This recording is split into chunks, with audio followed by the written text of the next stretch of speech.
Sejam bem-vindos ao Satya Me Conhecer. Hoje a gente vai mergulhar num tema que eu acho que pode surpreender, sabe?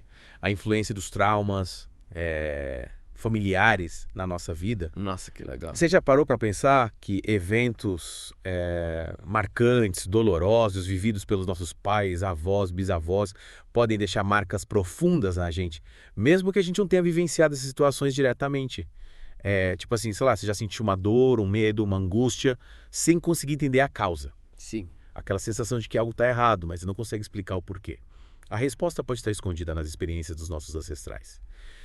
E para a gente desvendar esse mistério, a gente vai se aprofundar no livro Essa Dor Não É Tua, do Mark Wolynn. Ele é um especialista em traumas familiares e diretor do Instituto de Constelações Familiares. E o livro ele começa com a história do Jesse. Ele era um jovem atleta que sofria de insônia crônica. Sem causa aparente. Ele tentou de tudo. Médicos, psicólogos, especialistas do sono, mas nada resolvia. O caso da insônia era um mistério. Até que durante a terapia ele descobriu que um medo de dormir estava ligado à morte traumática de um tio que ele nunca conheceu. Esse tio, o Colin, morreu jovem durante a nevasca. E o medo de nunca mais acordar ficou gravado no inconsciente familiar, impactando Jesse, mesmo gerações depois. É incrível como o trauma pode se manifestar, né, de maneiras, assim, sutis. No caso do Jesse, o medo se escondia atrás da insônia. Ele carregava esse fardo sem nem saber de onde vinha. O livro chama esses fragmentos de traumas passados de memórias não declarativas. São como peças de um quebra-cabeça que ficam guardadas no nosso inconsciente. E podem ser ativadas por situações do presente, mesmo que pareçam desconexas. Sem entender a origem desses medos e comportamentos, a gente pode ficar preso, né, a padrões repetitivos que limitam a nossa vida. É como se a gente carregasse uma bagagem emocional meio invisível, né? E o mais impressionante é que essa herança do trauma, ela pode atravessar gerações. O livro menciona estudos da Dra, Rachel e Huda, sobre o impacto do Holocausto nos sobreviventes e seus descendentes, mostrando como traumas podem ser transmitidos através dos genes.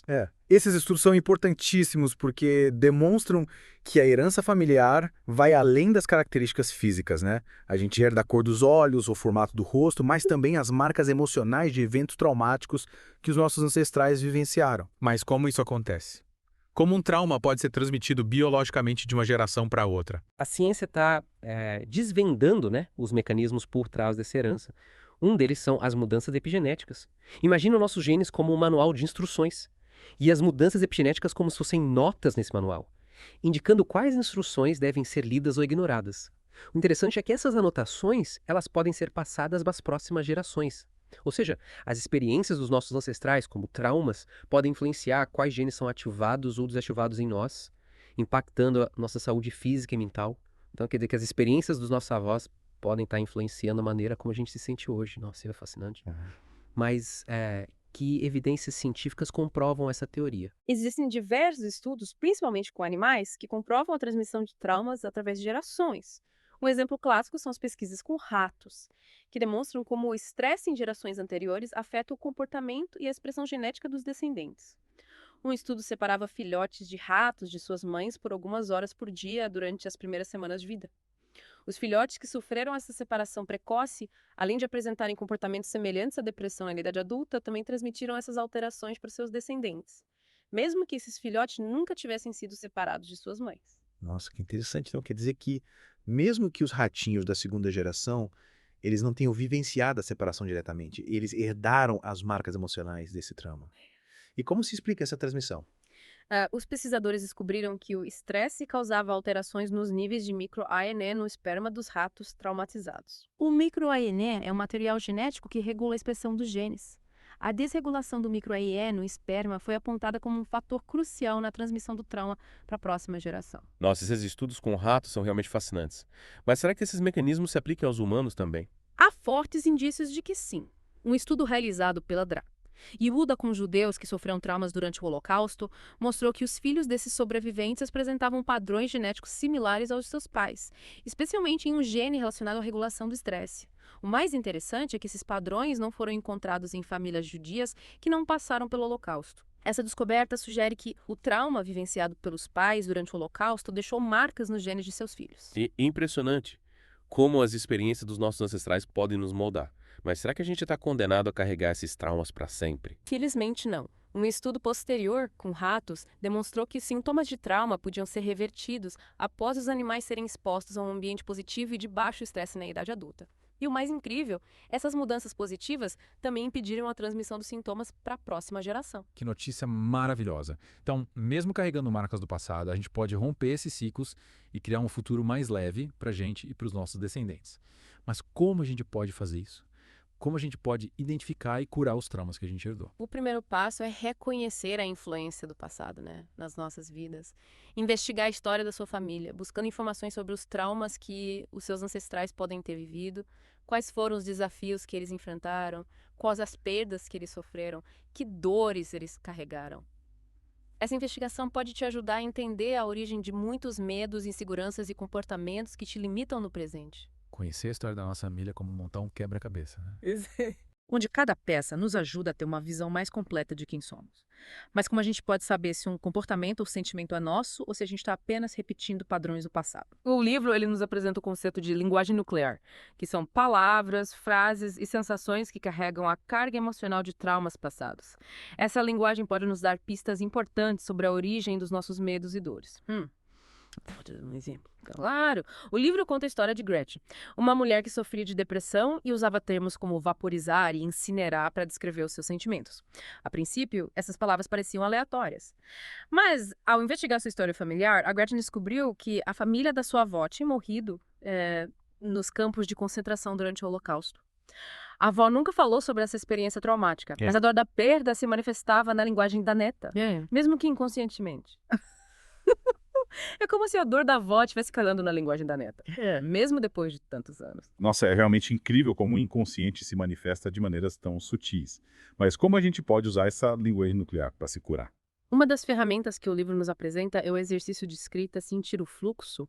Esse exercício te convida a visualizar os seus pais à sua frente e sentir a conexão, ou a falta dela, com cada um. Ao prestar atenção às sensações do seu corpo durante a visualização, você pode identificar bloqueios e padrões que você herdou. É como se você estivesse sintonizando a frequência emocional dos seus pais e reconhecendo as heranças que você carrega. Imagino que esse exercício possa trazer à tona muitas emoções, né? Mas como lidar com esses sentimentos que emergem do passado? O livro nos ensina a acolher a dor dos nossos ancestrais com compaixão e compreensão. É importante lembrar que eles fizeram o melhor que podiam com as ferramentas que eles tinham. Ao invés de julgá-los, a gente pode honrar as histórias deles e buscar a cura através do perdão. Perdoar os nossos pais. Mas e se tiverem cometido erros graves? Perdoar não significa concordar com as ações deles, mas sim libertar a si mesmo do peso do ressentimento, da culpa. Entendo. É como se a gente desse um novo significado à história, libertando-nos do peso do passado. E como a gente pode fazer isso na prática? O livro ele nos apresenta diversas ferramentas para ressignificar a relação com nossos pais, como exercícios de visualização, frases curativas e rituais de reconciliação. Um dos exercícios que ele sugere é visualizar seus pais à sua frente e dizer a eles: eu os amo, essa dor não é minha, vocês fizeram o melhor que podiam. Essa simples frase, repetida com sentimento, pode ter um poder curativo enorme. Que exercício poderoso. Imagino que essa visualização possa trazer muita paz interior. Mas, e se os nossos pais já tiverem falecido, como a gente pode curar essa relação? A cura é possível mesmo que nossos pais já não estejam mais presentes fisicamente. A gente pode usar a visualização para se conectar com a energia deles e expressar os nossos sentimentos. É como se a gente estivesse tendo uma conversa com a alma deles, buscando a reconciliação e a paz interior. Lembre-se, o amor transcende as barreiras do tempo e do espaço. Falando em transcender barreiras, o livro menciona o caso da Pão. Ela tinha um medo enorme de ser atacada em casa, mas não conseguia entender de onde vinha esse medo. E aí ela leu uma notícia sobre um jovem que foi assassinado e o medo dela dispara completamente. Nossa. O que aconteceu? A notícia ativou uma memória traumática no inconsciente da Pão. Ao investigar sua história familiar, ela descobriu que a sua família tinha um histórico de violência. O bisavô dela tinha sido assassinado durante um assalto. E essa história, apesar de ter acontecido há muitas gerações, ainda estava presente no inconsciente familiar, influenciando os medos e comportamentos da Pam. É como se a notícia tivesse reaberto uma ferida antiga, né? Eventos externos podem despertar traumas que estavam adormecidos no nosso inconsciente. E como a Pam conseguiu lidar com esse medo? Ao reconhecer a origem do seu medo, a Pam pôde se libertar do padrão de medo que ela estava repetindo. Ela entendeu que o medo não era dela, mas sim uma herança do passado. Através de exercícios de visualização e frases curativas, ela conseguiu ressignificar a história da sua família e se libertar do medo que a aprisionava. Que história inspiradora. É como se ela tivesse curado não só a si mesma, mas também a sua linhagem familiar. O livro também fala sobre a importância da gente honrar a história dos nossos ancestrais, não é? Sim, honrar a história dos nossos ancestrais é fundamental para nossa cura. Ao reconhecermos os desafios que eles enfrentaram, as dores que eles carregaram e as lições que eles aprenderam, a gente pode se conectar com a nossa força interior e construir um futuro mais leve e feliz. É como reconhecer de onde a gente veio, para construir um futuro, né? Mais promissor. Exatamente. E o livro nos dá ferramentas para fazer isso, né? Com exercícios, práticas e rituais que a gente pode usar para se conectar com a nossa história familiar, ressignificar o passado e construir um futuro mais positivo. Você pode dar um exemplo? Um dos exercícios que o livro sugere é criar um altar para os nossos ancestrais, um espaço sagrado onde a gente pode colocar fotos, objetos e símbolos que nos conectem com nossa história familiar. Um altar. Interessante. E como a gente pode usar esse altar? A gente pode usá-lo para meditar, rezar, acender velas, oferecer flores ou simplesmente para se conectar com a energia dos nossos ancestrais. É como se a gente estivesse criando um portal para o passado, honrando a nossa história e buscando a cura. Esse ritual pode trazer muita paz interior e fortalecer a nossa conexão com a nossa linhagem familiar. O livro também fala sobre a importância de reconhecer os padrões que se repetem nas famílias. Não é mesmo? Sim, identificar os padrões que se repetem nas famílias é essencial para a nossa cura. Ao reconhecermos os padrões que a gente herdou dos nossos pais, avós, bisavós, a gente pode interromper esses ciclos e criar um futuro mais positivo para a gente e para as próximas gerações. E como a gente pode identificar esses padrões? Observar nossos comportamentos, pensamentos e emoções é um bom começo. A gente pode se perguntar: quais são meus maiores medos? Quais são meus padrões de relacionamento? Quais são minhas crenças limitantes? Ao analisarmos essas questões, a gente pode começar a identificar os padrões que herdamos do nosso sistema familiar. E como a gente pode interromper esses padrões que a gente identificou? A terapia, o autoconhecimento e a prática da compaixão são ferramentas poderosas para transformar os padrões que nos limitam. Ao compreendermos a origem desses padrões, a gente pode desenvolver novas formas de pensar, sentir e agir, criando um futuro mais positivo para a gente e para as próximas gerações. Mas e se a gente tiver dificuldade em reconhecer esses padrões? Buscar ajuda profissional pode ser um passo importante para a nossa cura. Com certeza. Um terapeuta experiente pode nos ajudar a identificar os padrões que a gente herdou do nosso sistema familiar e a desenvolver estratégias para transformá-los. O medo de confrontar o passado é natural, mas lembre-se que a cura só é possível quando a gente enfrenta os nossos medos. Ao invés de evitar o passado, a gente pode acolhê-lo com compaixão e coragem, compreendendo que ele faz parte da nossa história e nos ajudou a nos tornar quem somos hoje. É como se a gente desse um abraço apertado no nosso passado, reconhecendo as nossas dores e aprendendo com elas. Exatamente. Ao invés de negar ou reprimir o passado, a gente pode integrá-lo à nossa história e usá-lo como combustível para o nosso crescimento e transformação. E se a gente sentir que não tem força para trilhar esse caminho? Você tem a força que precisa. Todos nós temos uma força interior inabalável, capaz de superar qualquer desafio. Às vezes, a gente precisa apenas de um empurrãozinho para despertar essa força adormecida dentro da gente. A conexão com a natureza, a prática de exercícios físicos, a meditação e a busca por apoio terapêutico são ferramentas que podem nos ajudar a fortalecer a nossa resiliência e a trilhar o caminho de cura com mais confiança. É como se a gente estivesse construindo uma base sólida para sustentar a nossa jornada. E se, mesmo com essa base, a gente sentir que está preso no ciclo de sofrimento sem conseguir sair do lugar? Lembre-se que a mudança é possível em qualquer momento da vida. Nunca é tarde para reescrever a nossa história e criar um futuro mais feliz. O primeiro passo é reconhecer que você merece ser feliz. Ao se permitir acreditar nessa verdade, você abre espaço para que a cura aconteça. Acreditar que a gente merece ser feliz parece tão simples, mas imagino que para muitas pessoas essa seja uma crença difícil de cultivar. Com certeza. Muitas vezes a gente carrega crenças limitantes que nos impedem de alcançar a felicidade. Mas o livro nos ensina a identificar e transformar essas crenças, abrindo caminho para uma vida mais plena e satisfatória.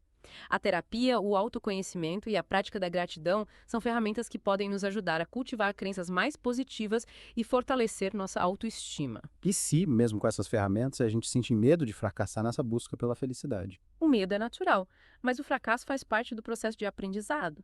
Em vez de temer o fracasso, a gente pode encará-lo como uma oportunidade para aprender e crescer. A jornada em busca da felicidade é um processo de altos e baixos. É importante ter paciência e compaixão consigo mesmo ao longo do caminho. É verdade. Ter compaixão por si mesmo é essencial. E se a gente sentir que não tem apoio para trilhar esse caminho? Você não está sozinho.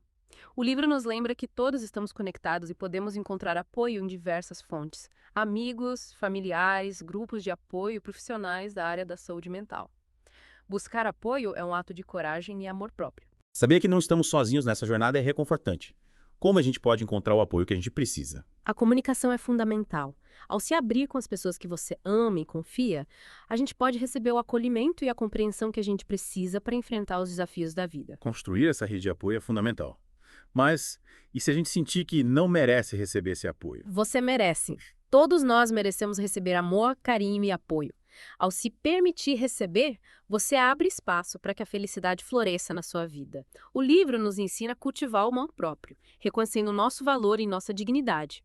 Ao nos amarmos incondicionalmente, a gente pode se abrir para receber o amor dos outros e construir relacionamentos mais saudáveis. Cultivar o amor próprio é um passo importante. Mas às vezes a rotina corrida nos impede de dedicar tempo a nós mesmos. O tempo é um recurso precioso e priorizar o autocuidado é fundamental. Mesmo com a rotina corrida, reserve alguns minutos por dia para fazer algo que te faça bem. Como ler um livro, tomar um banho relaxante, caminhar ao ar livre. O autocuidado é um ato de amor próprio que nos permite viver com mais leveza e alegria. Cuidar de si mesmo é essencial. Voltando ao livro, ele também nos mostra que a cura familiar é possível, não é? Sim. O livro traz diversos exemplos de como famílias conseguiram se curar de traumas do passado. Um dos casos mais marcantes é o do Prak, um menino cambojano que reproduzia a violência que seu avô tinha sofrido durante o Khmer Vermelho. Que história tocante. Como a família do Prak conseguiu se curar. Através do diálogo, da compaixão e de rituais de reconciliação, o pai de Prak teve a coragem de contar ao filho a história do seu avô, reconhecendo a dor que a família carregava. Eles também realizaram um ritual no templo budista para honrar a memória do avô e pedir cura para a família. O Prak se libertou do padrão de violência que ele estava repetindo e a família pôde se curar das feridas do passado. Que exemplo inspirador. A família unida para transformar a dor em amor. Mas e se a gente tiver dificuldade em perdoar os nossos ancestrais? O perdão é um processo e nem sempre é fácil perdoar aqueles que nos magoaram, mesmo que indiretamente. Perdoar não significa concordar com as ações deles, mas sim se libertar do peso do ressentimento e da culpa. Perdoar é um ato de libertação, tanto para quem perdoa quanto para quem é perdoado. Mas e se o medo de confrontar as dores do passado nos impedir de perdoar? O medo é natural, mas lembre-se de que a cura só é possível quando a gente enfrenta os nossos medos e se permite sentir as dores que a gente carrega. Em vez de negar ou reprimir as nossas dores, a gente pode usá-las como combustível por nosso crescimento e transformação. Fazer as pazes com o passado, acolhendo as dores e aprendendo com elas. Que mensagem libertadora. E se, mesmo assim, a gente ainda sentir que não tem força para trilhar esse caminho de cura? Todos nós temos uma força interior inabalável, capaz de superar qualquer desafio. Às vezes, a gente precisa apenas de um empurrãozinho para despertar essa força adormecida dentro da gente. Conectar-se com a natureza, praticar exercícios físicos, meditar e buscar apoio terapêuticos são ferramentas que podem fortalecer a nossa resiliência e nos impulsionar no caminho da cura. Construir uma base sólida para sustentar nossa jornada é essencial. Mas e se a sensação de estar preso no ciclo de sofrimento persistir? A mudança é possível em qualquer momento da vida. Nunca é tarde para reescrever a nossa história e criar um futuro mais feliz. Reconheça que você merece ser feliz e a cura acontecerá. Acreditar que a gente merece ser feliz parece simples, mas pode ser uma crença difícil de cultivar. Com certeza. Muitas vezes a gente carrega crenças limitantes que nos impedem de alcançar a felicidade. Mas com as ferramentas certas, a gente pode transformar essas crenças e trilhar um caminho mais feliz e satisfatório. Que bom. E quais seriam essas ferramentas? A terapia, o autoconhecimento e a prática da gratidão são ferramentas poderosas para cultivar crenças mais positivas e fortalecer a autoestima. Ferramentas essenciais para alcançar a felicidade, mas e se o medo de fracassar nessa busca nos paralisar? Lembre-se de que o fracasso faz parte do processo de aprendizado, enquer cada desafio como uma oportunidade para crescer e evoluir. A jornada em busca da felicidade é um processo, e ter paciência e compaixão consigo mesmo durante essa jornada é fundamental. Ter compaixão consigo mesmo é essencial. E se durante essa jornada a gente se sentir sozinho? Busque apoio. Você não está sozinho. Amigos, familiares, grupos de apoio e profissionais da saúde mental podem te oferecer o suporte que você precisa. Buscar apoio é um ato de coragem e amor próprio, e pode fazer toda a diferença na sua jornada.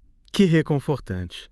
Buscar apoio e se abrir com pessoas de confiança é fundamental. Mas e se a insegurança e o medo de não ser merecedor desse apoio nos impedir? Lembre-se de que você merece. Todos nós merecemos receber amor, carinho e apoio. Permita-se receber e acolher esses sentimentos.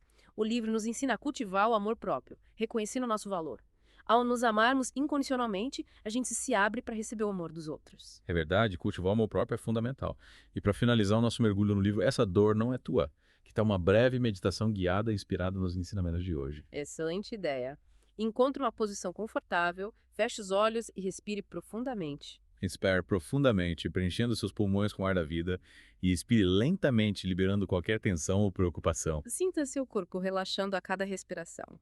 Deixe que a paz e a tranquilidade invadam o seu ser. Agora, visualize seus ancestrais à sua frente, formando um círculo de amor e luz ao seu redor. Sinta a energia deles fluindo em direção a você, trazendo cura, força e sabedoria. Imagine que eles sussurram palavras de amor e encorajamento, lembrando que você não está sozinho. Repita mentalmente. Eu honro a história da minha família. Eu reconheço a dor do passado. Eu me liberto dos padrões que me limitam. Eu escolho a cura. Eu escolho a felicidade.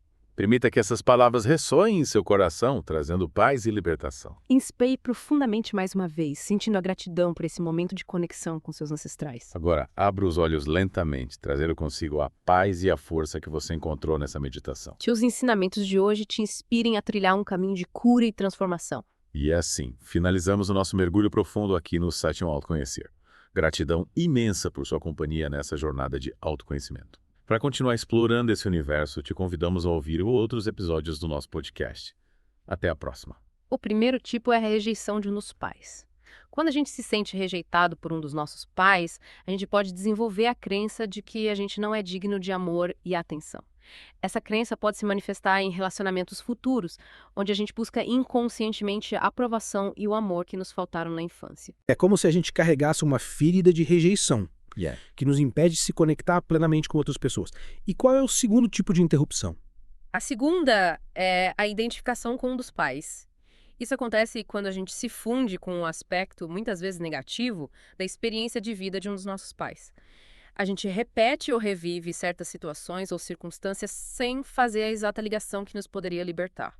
O livro conta a história de Gavin, um homem que repetia os fracassos financeiros do seu pai, mesmo sem ter uma relação próxima com ele. O Gavin se culpava por suas dificuldades, mas ao investigar a história familiar, ele descobriu que o pai também tinha enfrentado problemas financeiros e carregava um sentimento de fracasso. Ao tomar consciência dessa identificação inconsciente, o Gavin pôde se libertar do padrão de fracasso que ele estava repetindo. Entendi. É como se ele tivesse inconscientemente honrando a história do pai, né? Repetindo os padrões, mesmo sem saber. Qual seria o terceiro tipo? A tentativa de aliviar a dor de um dos pais. Isso acontece quando a gente assume o fardo de um dos nossos pais, tentando inconscientemente consertar os problemas deles, ou aliviar o sofrimento. Essa dinâmica pode nos sobrecarregar e nos impedir de viver a nossa própria vida. Carregar o peso do mundo nas costas, tentando salvar os nossos pais das próprias dores, né? Que tarefa difícil. E a última interrupção, qual seria? O cuidado excessivo de um dos pais. Isso acontece quando um dos nossos pais é superprotetor ou controlador, nos impedindo de desenvolver a nossa autonomia, a nossa independência. Esse tipo de cuidado, apesar de partir de uma boa intenção, pode nos sufocar e nos impedir de trilhar nosso próprio caminho. É como se os nossos pais, com medo da gente se perder, acabassem nos prendendo numa gaiola de ouro. Essas 4 interrupções, mesmo que sutis, podem ter um impacto enorme nas nossas vidas. Mas como a gente pode saber se a gente está preso a algum desses padrões? O livro nos convida a refletir sobre a nossa própria história familiar, buscando identificar qual desses padrões se repete nas nossas vidas. Para te auxiliar nessa investigação, ele apresenta uma série de exercícios de escrita. Um deles, por exemplo, te convida a fazer uma lista de adjetivos que descrevem cada um dos seus pais. Parece simples, mas imagino que essa lista possa revelar muitas coisas. As palavras que a gente escolhe para descrever os nossos pais, mesmo inconscientemente, revelam muito sobre a imagem que a gente tem deles e sobre os sentimentos que a gente nutre. Exatamente. Ao analisarmos essa lista de adjetivos, a gente pode identificar padrões de rejeição, identificação, cuidado excessivo ou tentativa de aliviar a dor. O livro também nos ensina a ressignificar a relação com nossos pais, reconhecendo que eles fizeram o melhor que podiam com as ferramentas que eles tinham. Ressignificar. O que você quer dizer com isso? Significa olhar para o passado com um novo olhar, compreendendo que os nossos pais também foram vítimas das suas próprias histórias. Ao invés de culpá-los, a gente pode buscar a cura através da compaixão e do perdão. Perdoar não significa concordar com as ações deles, mas sim libertar a si mesmo do peso do ressentimento. É como se a gente desse um novo significado à história, libertando-nos do peso do passado. E como a gente pode fazer isso na prática? O livro nos apresenta diversas ferramentas para ressignificar a relação com os nossos pais, como exercícios de visualização, frases curativas e rituais de reconciliação. Um dos exercícios que ele sugere é visualizar os seus pais à sua frente e dizer a eles: "Eu os amo, essa dor não é minha. Vocês fizeram o melhor que podiam." Essa simples frase, repetida com sentimento, pode ter um poder curativo enorme. Que exercício poderoso. Imagino que essa visualização possa trazer muita paz interior. Mas e se os nossos pais já tiverem falecido? Como a gente pode curar essa relação? A cura é possível mesmo que os nossos pais já não estejam mais presentes fisicamente. A gente pode usar a visualização para se conectar com a energia deles e expressar os nossos sentimentos. É como se a gente estivesse tendo uma conversa com a alma deles, buscando a reconciliação e a paz interior. Lembre-se, o amor transcende as barreiras do tempo e do espaço. Com certeza, muitas vezes a gente carrega crenças limitantes que nos impedem de alcançar a felicidade. Mas o livro nos ensina a identificar e transformar essas crenças, abrindo caminho para uma vida mais plena e satisfatória. A terapia, o autoconhecimento e a prática da gratidão são ferramentas que podem nos ajudar a cultivar crenças mais positivas e fortalecer nossa autoestima. Que bom. E quais seriam essas ferramentas? A terapia, o autoconhecimento e a prática da gratidão são ferramentas poderosas para cultivar crenças mais positivas e fortalecer a autoestima. Ferramentas essenciais para alcançar a felicidade.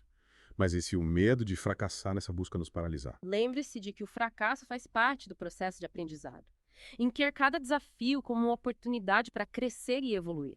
A jornada em busca da felicidade é um processo e ter paciência e compaixão consigo mesmo durante essa jornada é fundamental. Ter compaixão consigo mesmo é essencial. E se durante essa jornada a gente se sentir sozinho? Busque apoio. Você não está sozinho. Amigos, familiares, grupos de apoio profissionais da saúde mental podem te oferecer o suporte que você precisa. Buscar apoio é um ato de coragem, amor próprio e pode fazer toda a diferença na sua jornada. Que reconfortante. Buscar apoio e se abrir com pessoas de confiança é fundamental. Mas se a insegurança e o medo de não ser merecedor desse apoio nos impedir. Lembre-se de que você merece. Todos nós merecemos receber amor, carinho e apoio. Permita-se receber e acolher esses sentimentos. O livro nos ensina a cultivar o amor próprio, reconhecendo nosso valor. Ao nos amarmos incondicionalmente, a gente se abre para receber o amor dos outros. É verdade, cultivar o amor próprio é fundamental. E para finalizar nosso mergulho no livro Essa Dor Não É Tua, que tal a breve meditação guiada, inspirada nos ensinamentos de hoje? Excelente ideia. Encontre uma posição confortável, feche os olhos e respire profundamente. Inspire profundamente, preenchendo seus pulmões com o ar da vida, e expire lentamente, liberando qualquer tensão ou preocupação. Sinta seu corpo relaxando a cada respiração. Deixe que a paz e a tranquilidade invadam seu ser. Agora visualize seus ancestrais à sua frente, formando um círculo de amor e luz ao seu redor. Sinta a energia deles fluindo em direção a você, trazendo cura, força e sabedoria. Imagine que eles sussurram palavras de amor e encorajamento, te lembrando que você não está sozinho. Repita mentalmente. Eu honro a história da minha família. Eu reconheço a dor do passado. Eu me liberto dos padrões que me limitam. Eu escolho a cura. Eu escolho a felicidade. Permita que essas palavras ressoem em seu coração, trazendo paz e libertação. Inspire profundamente mais uma vez, sentindo a gratidão por esse momento de conexão com seus ancestrais. Agora abra os olhos lentamente, trazendo consigo a paz e a força que você encontrou nessa meditação. Que os ensinamentos de hoje te inspirem a trilhar um caminho de cura e transformação. E assim, a gente finaliza o nosso mergulho profundo aqui no Satyam Autoconhecer. Gratidão imensa pela sua companhia nessa jornada de autoconhecimento. Para continuar explorando esse universo, te convidamos a ouvir os outros episódios do nosso podcast. Até a próxima!